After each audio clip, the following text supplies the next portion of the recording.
Irma Imelda Iren Mandagi dan kemudian dilaporkan kepada Gerius Oneyoman yang merupakan representasi dari terdakwa Lukas NMB. Hal ini terlihat sebagaimana bukti foto kunjungan Gerius Oneyoman ke lokasi Hotel Angkasa untuk melihat pembangunan. Hal ini menguatkan fakta sebagaimana keterangan Mike dan Irianti Yuspita Yadius Yoman Telenggan dalam keterangan di persidangan justru menyampaikan mengetahui Hotel Angkasa adalah milik Lukas NMB. Dalam persidangan, Gerius Oneyoman menerangkan tentang keberadaannya di pinggir jalan depan Hotel Angkasa karena pada saat pembangunan ia melihat ada tumpukan material di pinggir jalan. 3. Bahwa ketika diperiksa penyidik KPK, saksi Irianti Yuspita Yadius Yoman Telenggan diminta oleh Fredrik Bane, Irma Mandagi agar Yadius Yoman Telenggan sebagaimana pula termuat dalam BAP nomor 44 bahwa saksi pernah dihubungi oleh Fredrik Bane dan Irma Imelda Mandagi agar saat menyampaikan keterangan kepada penyidik KPK bahwa Hotel Angkasa adalah milik Rijatano Laka. Hal tersebut menunjukkan ada upaya mengaburkan fakta bahwa kepemilikan Hotel Angkasa sebenarnya milik saya. Saksi Irianti Yuspita Yadius Telenggan memberikan keterangan bahwa Hotel Angkasa bukan milik saya atas permintaan Fredrik Bane dan Irma Imelda Mandagi. Keterangan dalam berita acara pemeriksaan tidak dapat dipergunakan untuk pembuktian karena tidak ada dialog tanya jawab dalam persidangan mengenai Hotel Angkasa tentang isi BAP nomor 41 dan 44 tersebut. 4. Berdasarkan keterangan Irma Imelda Mandagi dan Irianti Yuspita Yadius Yoman Telenggan menyebutkan bahwa laporan rekapitulasi keuangan tersebut sifatnya hanya pengeluaran uang dan atas hal tersebut tidak pernah dibuatkan invoice atau penagihan yang ditujukan kepada Lukas NMB. Selain itu, Irianti Yuspita Yadius Yoman Telenggan selaku direksi sekaligus bendahara CV Valibu juga tidak pernah menerima uang masuk pembayaran tagihan dari Lukas NMB atas pembangunan aset-aset tersebut. Dalam persidangan telah saya jelaskan bahwa pembayaran semua pekerjaan ke Rijatano Laka saya lakukan secara tunai dan dibenarkan oleh Rijatano Laka.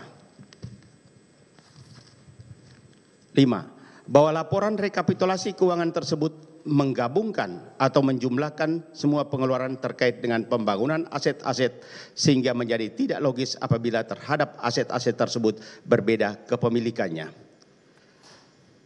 Rijatano Laka menerangkan bahwa catatan keuangan perusahaan sesuai dengan fakta.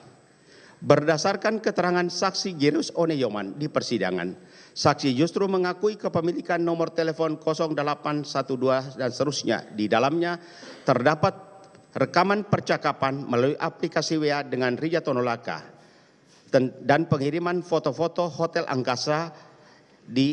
Di persidangan, saksi Gerius Oneyoman juga berusaha mengelimir keterlibatannya dengan Rijatano Laka terkait dengan terdakwa Lukas NMB. Penuntut umum pun memaklumi keterangan Gerius Oneyoman mengingat yang bersangkutan telah pula ditetapkan sebagai terdakwa sebagai tersangka pada tanggal 10 April 2023 dalam dugaan pemberian suap kepada Lukas NMB.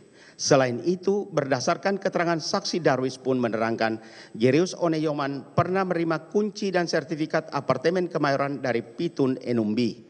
Selain itu, Gerius Oneyoman juga menerima uang sebesar 300 juta rupiah. Saya tegaskan bahwa saya tidak tahu menahu percakapan antara Rijatano Laka dan Gerius Oneyoman. Kalaupun ada keterangan Gerius Oneyoman menerima uang 300, tidak ada hubungan dengan saya. Informasi baru bahwa Gerius Oneyoman sebagai pemberi suap kepada saya merupakan informasi baru karena selama ini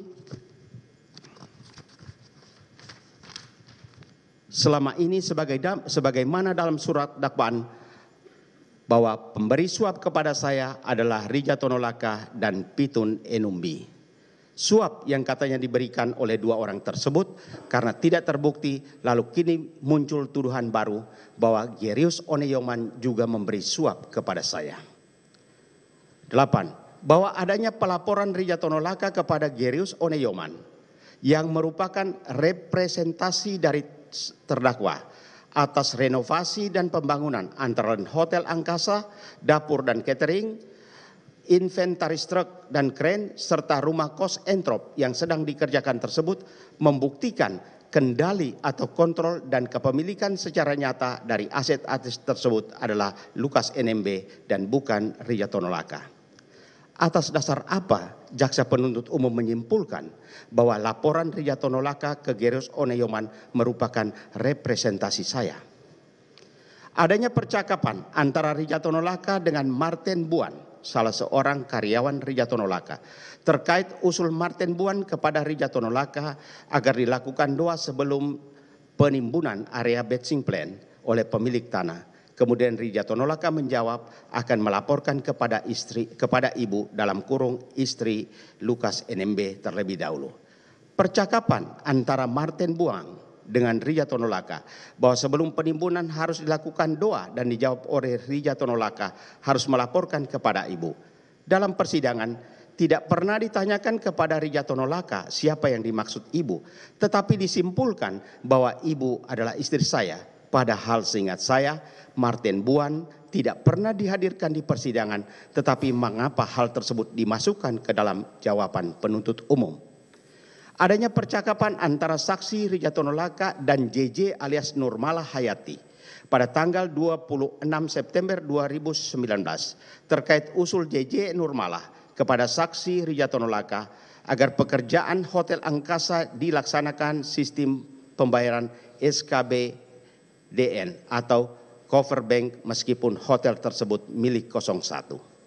Adanya percakapan antara Rijatono Laka dengan JJ Nurmala yang intinya agar pembangunan hotel dapat dilaksanakan pembayaran SKBDN atau cover bank meskipun hotel tersebut milik 01. Percakapan antara Rijatono Laka dan JJ alias Nurmala Hayati saya tolak karena tidak ada fakta yang terungkap dalam persidangan baik dari Rijatono Laka apalagi sosok JJ alias Nurmala Hayati tidak pernah dihadirkan dalam persidangan.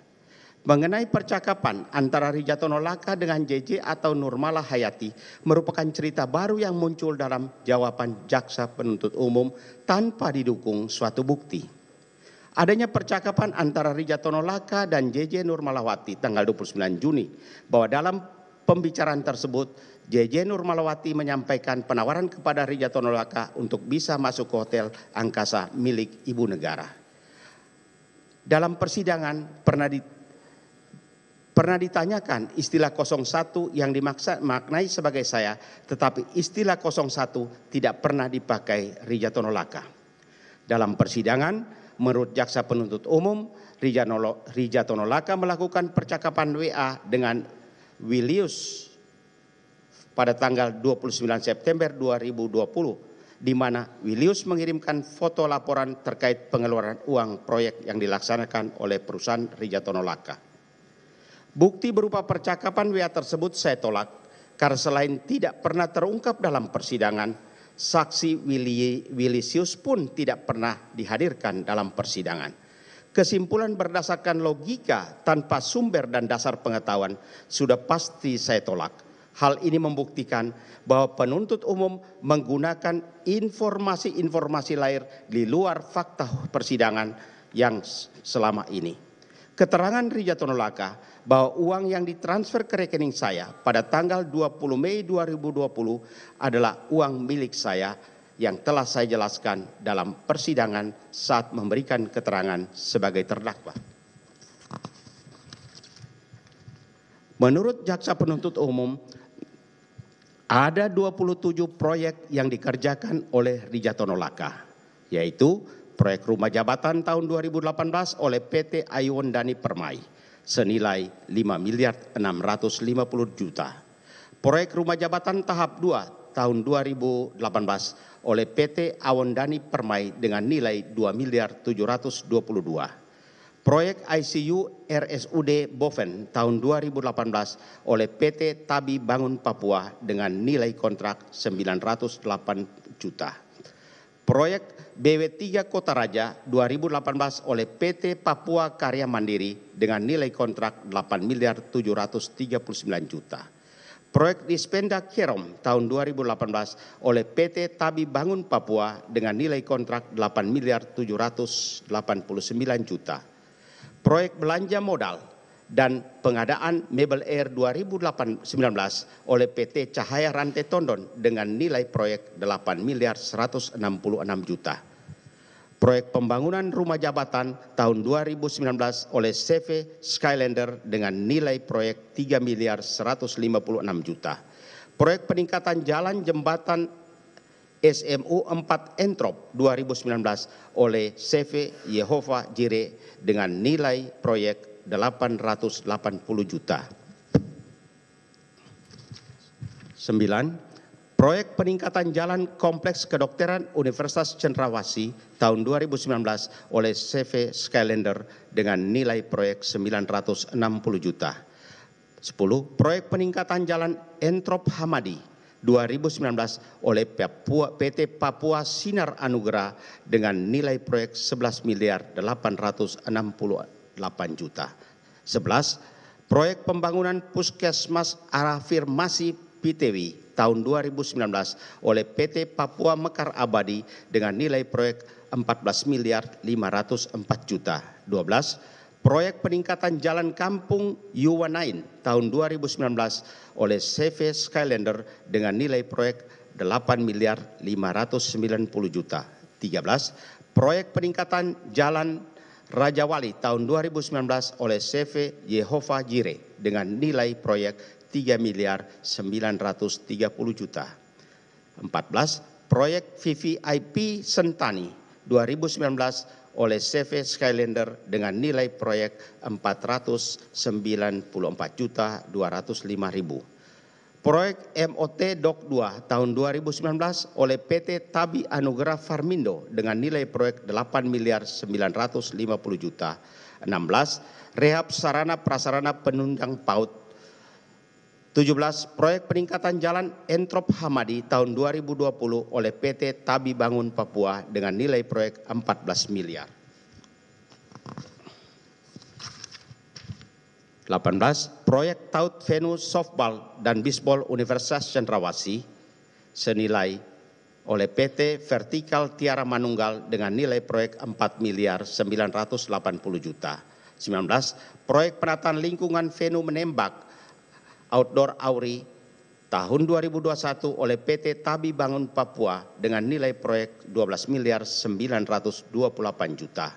20. Proyek pembangunan pagar keliling venue menembak Auri tahun 2021 oleh PT Vertikal Tiara Manunggal dengan nilai proyek 14.880 juta. 21.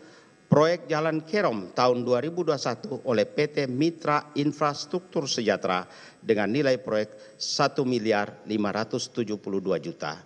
22. Proyek rehabilitasi Hotel Mumbai tahun 2021 oleh PT Nina Neto Proganda Putri dengan nilai proyek 8.212 juta. 23. Proyek pengadaan water heater, TV, dispenser, galon air di Kota Jayapura, Kabupaten Jayapura, Kabupaten Mimika, Kabupaten Merauke oleh PT Tabi Bangun Papua dengan nilai proyek 23 miliar. 24. Proyek pengadaan AC di Kota Jayapura, Kabupaten Mimika, Kabupaten Merauke tahun 2021 oleh PT Putra Papua Maju dengan nilai proyek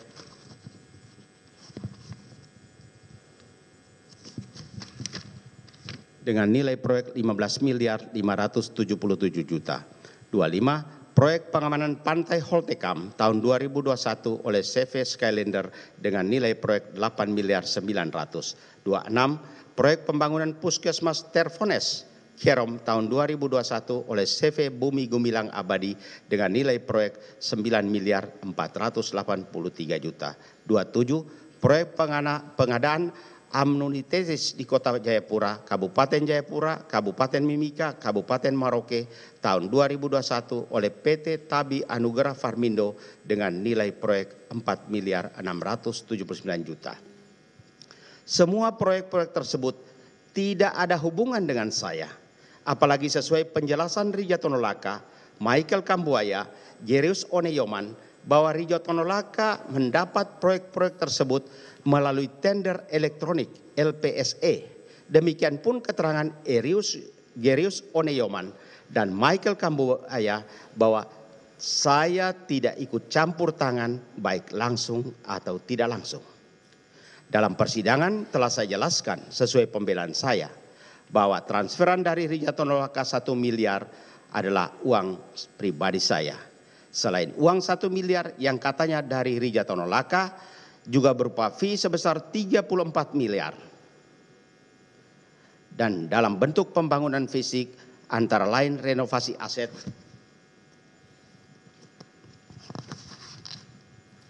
nomor 1 sampai 11 tentang semua tuduhan pemberian suap atau gratifikasi dari Rijatono Laka dalam bentuk pembangunan atau renovasi fisik telah saya jelaskan bahwa untuk pembayaran kepada Rijatono Laka saya lakukan secara tunai dan dibenarkan oleh Rijatono Laka.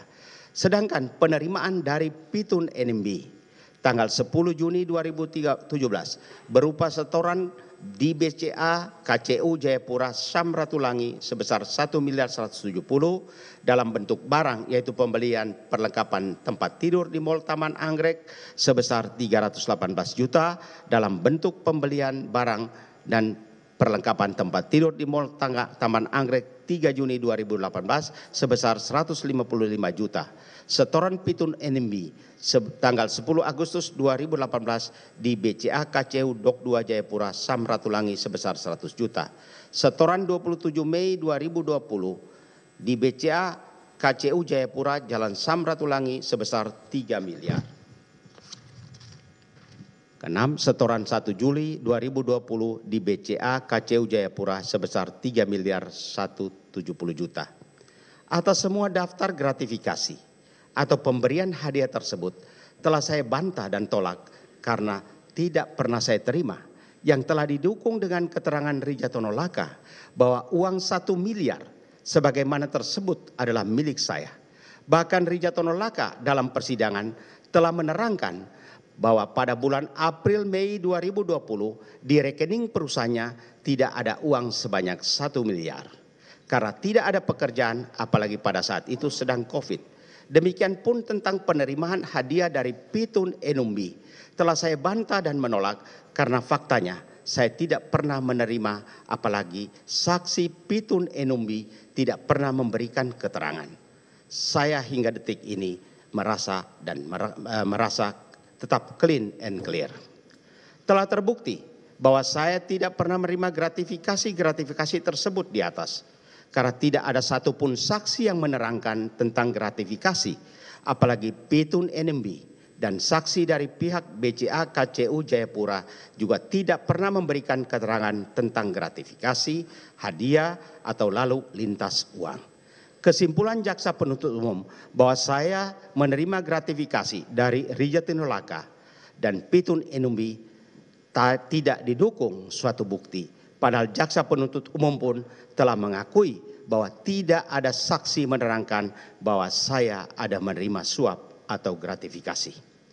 Mengenai Hotel Angkasa, perlu saya tegaskan kembali bahwa itu bukan milik saya. Saya tidak tahu menahu tentang Hotel Angkasa karena hotel tersebut adalah milik Rijatono Laka yang ia bangun sendiri.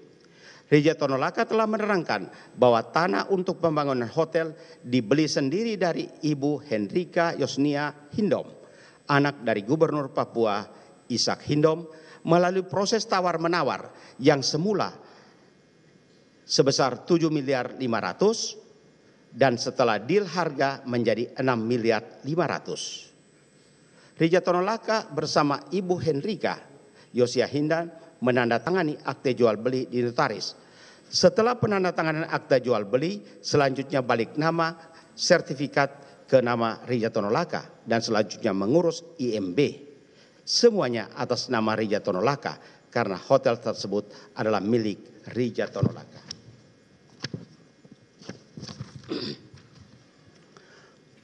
Mengenai uang 10 miliar 413 Dari Pitun NMB, jaksa penuntut umum tidak dapat membuktikan apa-apa karena saksi Pitun NMB tidak pernah dihadirkan dalam persidangan. Demikian pun pihak Bank BCA KCU Jayapura. Dengan adanya bantahan, penjelasan tentang ketiga materi suap atau gratifikasi tersebut sesungguhnya telah terbukti bahwa saya didakwa tanpa bukti apapun dan saya telah dijolimi. Dari ke-17 saksi yang diajukan dalam persidangan, termasuk bukti surat dan keterangan saya sebagai terdakwa, telah membuktikan bahwa saya tidak melakukan tindak pidana sebagaimana yang didakwakan. Bahwa jumlah saksi yang dibatasi hanya 17 orang, walaupun di awal persidangan dijelaskan akan menghadirkan 40 saksi, tapi tidak diajukan lagi karena hanya dengan 17 saksi saja tidak dapat membuktikan tuduhan kepada saya. Jaksa penuntut umum membatasi jumlah saksi tidak perlu bertambah karena 17 saksi saja sudah tidak mampu membuktikan tuduhannya. Jaksa penuntut umum dalam surat dakwaan, tuntutan dan jawaban atas pembelaan menyatakan saya menerima suap atau gratifikasi dari Pitun NMB sebesar 10.413.929.500. Dalam persidangan sebagaimana keterangan Rifki Agereno bahwa saksi tersebut tidak mengenal Pitun NMB atau Benyamin Tiku dan juga tidak mengenal Agus Perlindungan Tambunan atau Domi Yamamoto. Bahwa jaksa penuntut dalam ketidakberdayaan untuk membuktikan adanya suap atau gratifikasi dari Pitun NMB telah menggunakan suatu teori pembuktian baru dalam kasus gratifikasi atau suap dengan teori mengikuti jejak uang, follow the money, dan menilai pembuktian argumentasi yang dibangun oleh penasihat hukum saya menggunakan taktik pembelaan yang sudah usur atau kuno dengan cukup bertanya kepada saksi apakah saksi mengetahui Bapak Lukas menerima suap. Sebagaimana pengakuan jaksa penuntut umum mengenai fakta tidak ada suap atau gratifikasi menyatakan sudah barang tentu saksi Rifki Agereno, Domi Yamamoto, Benyamin Tiku, Muhammad Husnul Kuluki, Mai Sunadip Darwis, Basuki Rahmat, Michael Kambuaya sekalipun tidak akan mengetahui karena para saksi tersebut tidak mengetahui suap atau gratifikasi yang dilakukan oleh saya. Kemudian jaksa penuntut umum membangun suatu teori pembuktian baru dalam kasus saya dan dalam kasus suap dan gratifikasi saya dengan istilah follow the money dengan mengutip contoh kasus yang melibatkan mafia Salvatore Totorina di mana menghadapi saksi-saksi berbohong karena takut ketahuan mafia. Kemudian ada fabrikasi dokumen karena sang mafia sudah didampingi profesional enabler yang menutup jejak kepemilikan. Tetapi ada satu hal yang tidak mungkin berbohong, yaitu jejak uang. Ajaran jejak follow the money dikutip oleh jaksa penuntut umum berdasarkan teori yang disampaikan oleh Judge Giovanni Falcon untuk melakukan penyidikan kasus melakukan penyidikan kasus mafia Salvatore Totorina. Sudah pasti saya tolak karena saya bukan mafia yang perlu disamakan dengan mafia Salvatore Totorina. Lagi pula saya bukan didampingi profesional enabler yang memfabrikasi dokumen. Saya juga menolak kutipan Judge Giovanni Falcon dalam kasus mafia Salvatore karena jaksa penuntut umum tidak dapat menjelaskan sumber kutipannya, baik buku, jurnal, atau sumber-sumber ilmiah lainnya berdasarkan fakta-fakta hukum. Tidak juga dijelaskan kasus mafia Salvatore Totorina terjadi di mana, kapan terjadi, bagaimana terjadi, mengapa terjadi, dan lain-lain. Untuk membuktikan saya menerima suap atau gratifikasi sebenarnya simpel saja. Cukup hadirkan saksi yang menerangkan di mana saya terima suap atau gratifikasi, kapan dan bagaimana kejadiannya, dan yang terpenting adalah siapa saksi yang mengetahui saya menerima suap. Apalagi selama persidangan tidak ada barang bukti uang yang berjumlah 1 miliar dari Rijatono Laka atau dari Pitun NMB sebesar 10.413 juta. Saya diadili tanpa bukti-bukti dan barang bukti. Untuk Hotel Angkasa sebenarnya sudah jelas apalagi jaksa penuntut dalam pembuktian tentang kepemilikan Hotel Angkasa menyatakan hanya ada komunikasi antara Gerius Oneyoman dengan Filius atau foto Gerius Oman saat di pinggir jalan Angkasa tempat pembangunan hotel. Jaksa penuntut umum berkesimpulan ada foto-foto Gerius Oneyoman di pinggir jalan tempat pembangunan hotel merupakan representasi diri saya. Saya tolak karena saya adalah saya. Saya bukan Gerius Oneyoman atau Gerius Oneyoman bukan saya.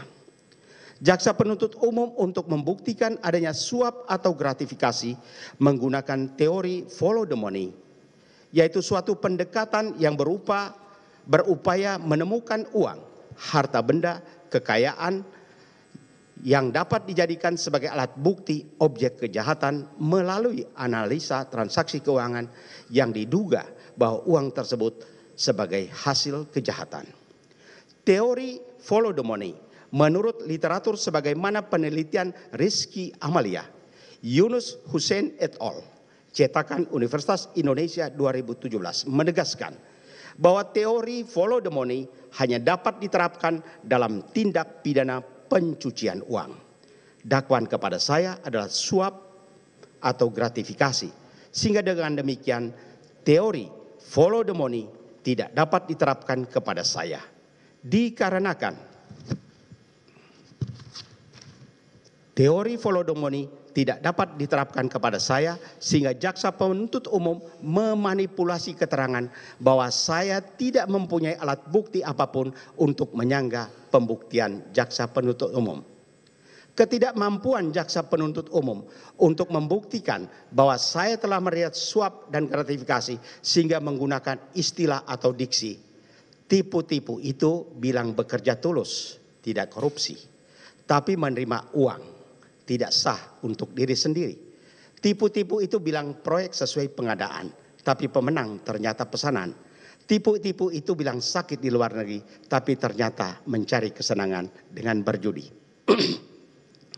Saya tolak diksi sarkas tersebut karena saya sebagai Gubernur Papua 2 periode bekerja tulus, mendapat penghargaan WTP sebanyak 8 kali. Diksi yang menyatakan tipu-tipu itu bilang proyek sesuai pengadaan, tapi pemenangnya ternyata pesanan. Saya hanya kasihan terhadap jaksa penuntut umum atas sinisme yang penuh kebohongan.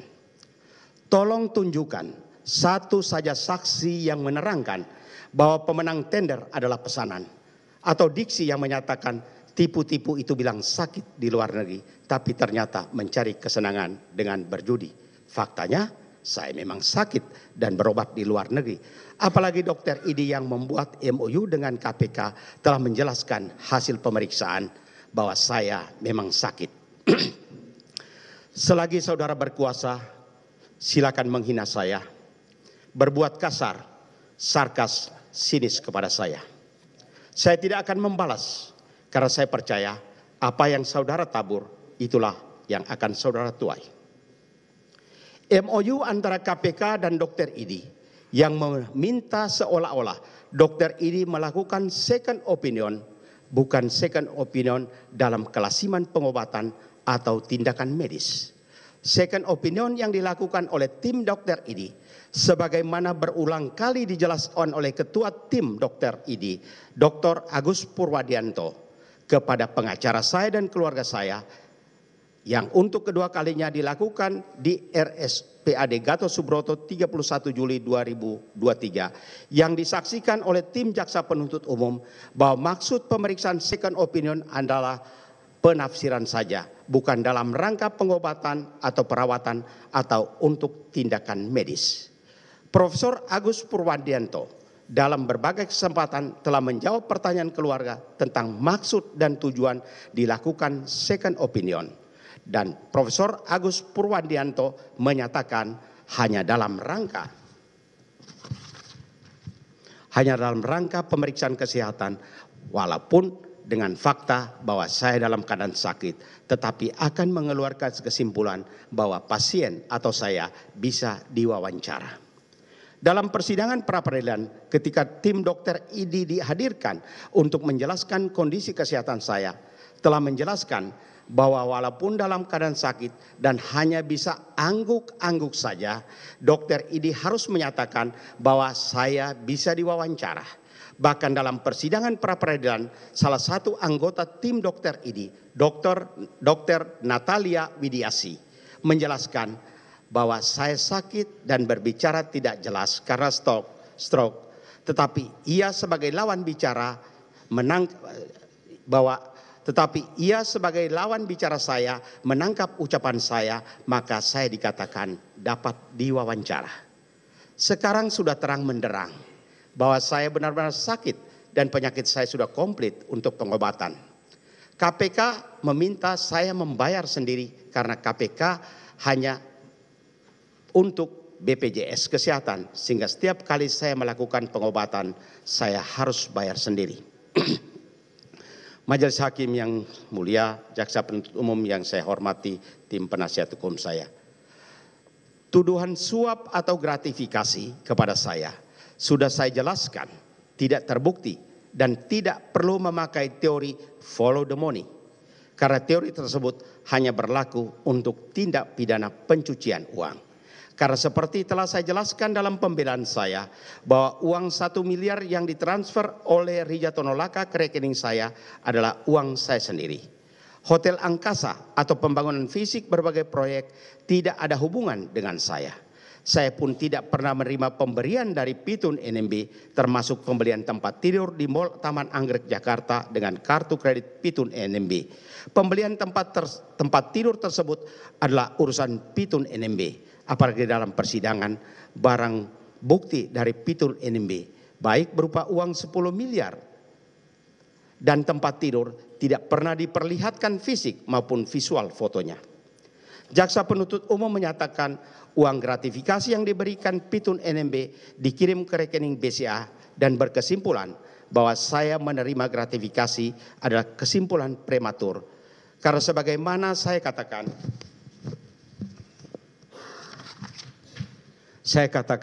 tidak ada saksi dari BCA. Jaksa penuntut umum sudah berperan sebagai juru bicara BCA dengan menyatakan bahwa BCA tentu telah menerapkan prinsip know your customer KNY sebagai pelaksanaan sikap kehati-hatian dalam rangka pencegahan tindak pidana. Bagi saya, jaksa penuntut umum sudah berperan sebagai pegawai BCA, namun tidak dapat menanggapi keterangan Budi Sultan bahwa slip setoran 12 April 2013 yang diperlihatkan dalam sidang diragukan kebenarannya karena pada tahun 2013 Bank BCA Timika belum ada dan baru beroperasi tahun 2015. Saya juga menolak adanya gratifikasi dari Budi Sultan. Karena sebagaimana telah saya jelaskan, uang yang diberikan Budi Sultan dengan mentransfer kepada rekening Emil Dasun adalah pinjaman Shirley Susan yang tidak ada hubungan dengan saya. Apabila benar Budi Sultan memberikan gratifikasi, lalu apa yang didapat Budi Sultan dari saya? Hanya orang bodoh saja yang mau memberikan sejumlah uang, bahkan sampai 1.990.000.000 tanpa mengharapkan sesuatu. Proyek-proyek yang didapatkan Budi Sultan dari Kementerian PUPR tidak ada hubungan dengan saya. Sebelum saya kembali memohon untuk dibebaskan dalam perkara gratifikasi, pasal 12A, 12B, pasal 11 dan pasal 12 huruf B besar Undang-Undang Tindak Pidana Korupsi, saya tetap mengajukan permohonan kepada Yang Mulia Majelis Hakim. Karena KPK telah memblokir rekening saya, rekening istri saya, rekening anak saya, yang sesungguhnya tidak ada hubungan dengan perkara saya mohon agar rekening tersebut dapat dibuka blokirnya, supaya anak saya dapat melanjutkan pendidikan dan istri saya dapat menjalani kehidupan yang normal. Permohonan. Dari bantahan-bantahan tersebut di atas, saya mohon agar majelis hakim yang mengadili perkara saya dapat memutuskan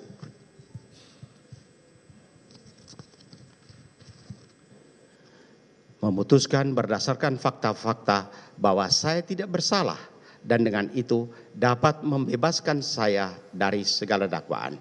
Saya memohon agar rekening saya, rekening istri saya, dan rekening anak saya, termasuk aset-aset yang telah disita, mohon dikembalikan.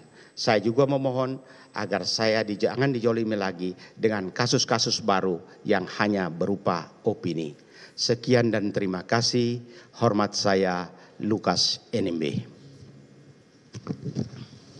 Ya, demikian duplik pribadi terdakwa yang barusan dibacakan oleh penasihat hukum terdakwa. Silakan diserahkan.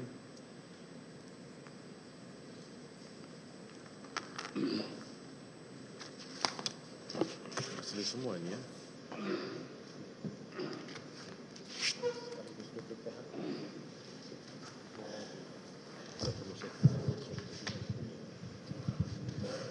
Baik, dari tim penasihat hukum ada?